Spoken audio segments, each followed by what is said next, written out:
Hello friends, સ્વાગત છે તમારું મારા કિચનમાં. ખબર નહીં કેમ વરસાદ પડે અને આપણને તરત જ મકાઈ તો યાદ આવે જ. તો ચાલો આજે મકાઈની એકદમ હેલ્ધી અને લો કેલેરી મકાઈની પેટીસ બનાવીશું અને બે અલગ અલગ રીતે બનાવીશું. તમને જે પણ રીત પસંદ પડે એ રીતે તમે બનાવી શકો છો. તો અહીંયા એના માટે મેં 1.5 કપ મકાઈ લીધી છે અને ગેસ ઉપર 3 કપ પાણી ઉકળવા મૂકી દીધું હતું અને એમાં આપણે આ મકાઈ બાફી લઈશું.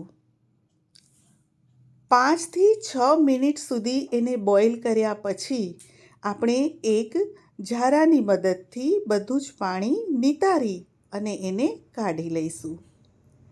આ રીતે બધી જ મકાઈ હું ઝારાની મદદથી કાઢી લઈશ. અને હવે આ મકાઈને આપણે પેપર નેપકિન ઉપર કોરી કરવા માટે મૂકી દઈશું. અને હવે એમાંથી હું 2 ચમચી જેટલા મકાઈના દાણા કાઢી લઉં છું અને મિક્સર બાઉલમાં લઉં છું.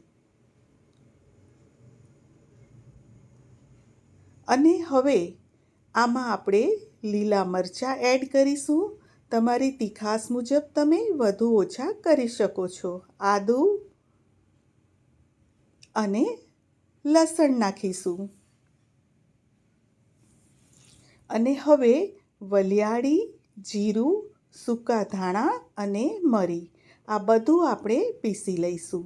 આ બધા જ માપ મેં ડિસ્ક્રિપ્શન બોક્સમાં લખીને આપેલા છે, તમે રિફર કરી શકો છો.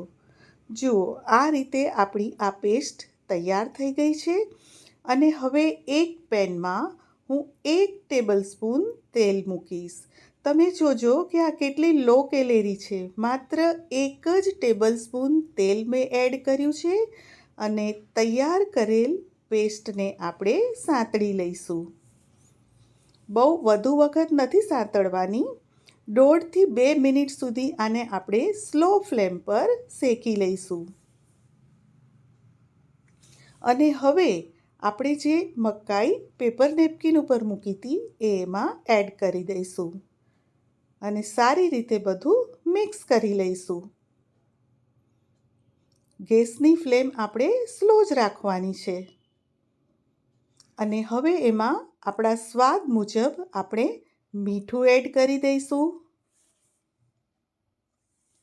અને ત્યારબાદ આપણે એમાં 1/4 કપ છીણેલું પનીર એડ કરીશું. એટલે આપણી આ કોર્ન પનીર પેટીસ તૈયાર થશે. બસ 2 થી 3 મિનિટ સુધી સ્લો ફ્લેમ પર સ્ટર કર્યા પછી એમાં આપણે 1 લીંબુનો રસ નિતારી દઈશું. વધારે મસાલા કંઈ એડ નથી કરવાના, કારણ કે આપણે જ્યારે મિક્સરમાં ક્રશ કર્યું ત્યારે બધા જ મસાલા એમાં આપણે એડ કરી દીધા હતા. ફાઇનલી લીલા ધાણા એડ કરી દઈશું અને સ્ટર આપી અને પછી હવે એને આપણે એક બાઉલમાં કાઢી લઈશું. અને પછી હવે એને આપણે ઠંડુ થવા દઈશું. એકદમ બનાવવી ઇઝી છે, હેલ્ધી છે અને લો કેલેરી સાથે ટેસ્ટી પણ છે. અહીંયા મેં 2 બટાકા બાફી લીધા છે અને આ રીતે એને હાથથી રફલી હું ક્રશ કરું છું અને હવે પોટેટો પ્રેશરની મદદથી એને એક સરખું સ્મૂથ કરી લઈશ. બસ આ રીતે એને સ્મૂથ કરી લેવાનું. અને હવે એમાં હું 2 ચમચી કોર્નફ્લોર અને મીઠું એડ કરીશ. કોર્નફ્લોર નાખવાથી એનું બાઇન્ડિંગ ખૂબ જ સરસ આવશે અને ઇઝીલી આપણી પેટીસ બની જશે.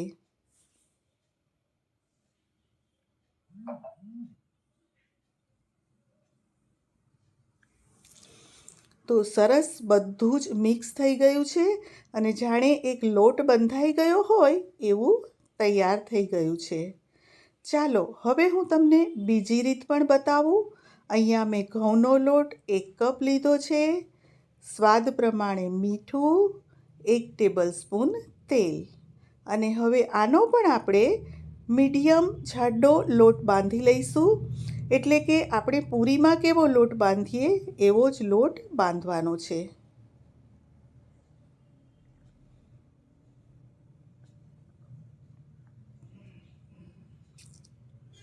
અત્યારે ચોમાસાની સિઝનમાં તો એકદમ ફ્રેશ મકાઈ મળી રહી છે.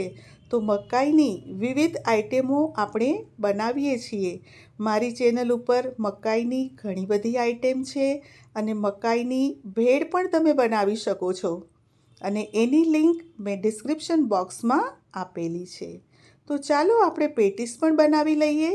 અહીંયા પહેલાં મેં બટાકાનો માવો લીધો છે અને એને હું એક વાટકી જેવો શેપ આપી દઉં છું. બસ આવો શેપ આપી દઈએ. પછી એમાં આપણે જે મકાઈનું પૂરણ તૈયાર કર્યું છે એ ભરી દઈશું. સમાય એટલું ભરીશું અને પછી આપણે જેમ કચોરી વાળીએ એમ એને વાળી દેવાનું છે.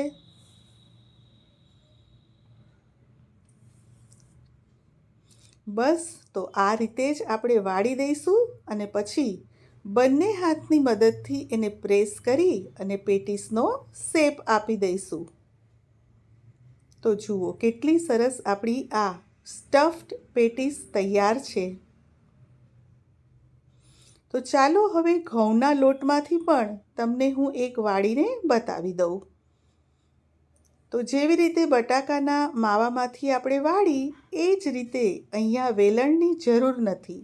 આપણે બંને હથેળીની મદદથી એને એક કટોરી જેવો શેપ આપી દઈશું અને ફરીથી એમાં આપણે તૈયાર કરેલ મકાઈનું પૂરણ એમાં ભરી દઈશું. બનાવવી એકદમ ઇઝી છે અને સમય પણ આપણો ખૂબ ઓછો બગડે છે આમાં. બસ આ રીતે આપણે એને બંધ કરી દઈશું.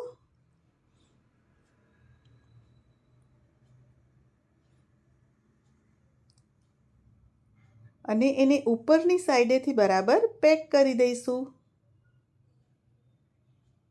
અને ફરીથી એને ટિક્કી જેવો શેપ આપી દઈશું. તો તૈયાર છે આપણી બંને પેટીસ. અને હવે મેં જેમ કહ્યું હતું કે આપણે લો કેલેરી બનાવવાના છીએ.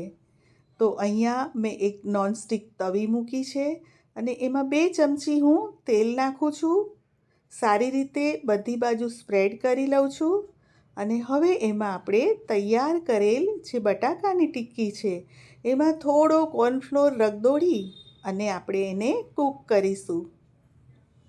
ગેસની ફ્લેમ બિલકુલ સ્લો રાખવાની છે. ફાસ્ટ ગેસ કરશો તો ઉપરથી બળી જશે. બંને સાઈડે થોડું થોડું તેલ પણ લગાવી દઈશું આપણે. તો હવે તમને લાગશે કે કેટલી હેલ્ધી અને લો કેલેરી અને ટેસ્ટમાં ખૂબ જ સરસ, કારણ કે આપણે તમામ મસાલા આમાં એડ કર્યા છે. તો વરસાદની સિઝનમાં આવી પેટીસ આપ પણ જરૂરથી બનાવશો અને મને કોમેન્ટ કરીને જણાવશો કે આપની આ પેટીસ કેવી બની છે. તો દર 2 મિનિટે હું એને ઉલટ-પુલટ કરી અને શેકી રહી છું. અને જુઓ દેખાવમાં પણ કેટલી સુંદર છે. તમે બાળકોને લંચ બોક્સમાં પણ આ આપી શકો છો. સવારના બ્રેકફાસ્ટમાં પણ લઈ શકો છો. અને વરસાદમાં તો આ પેટીસ ગમે ત્યારે ગરમા ગરમ ખાવાની મજા પડી જાય. ચાલો હવે ઘઉંના લોટની જે આપણે તૈયાર કરી છે એને પણ આપણે શેકી લઈએ. અને અહીંયા મારી તવી છે એ ગ્રીસ જ છે, એટલે હું હવે વધારાનું તેલ પણ એમાં મૂકતી નથી. બસ આ જ રીતે ધીમા તાપે એને આપણે શેકી લઈશું. અહીંયા ઘઉંનો લોટ છે એટલે શેકવામાં બિલકુલ ઉતાવળ ન કરવી. સ્લો ફ્લેમ પર 3 થી 4 વાર એને ઉલટ-પુલટ કરી અને આપણે શેકી લેવાની છે.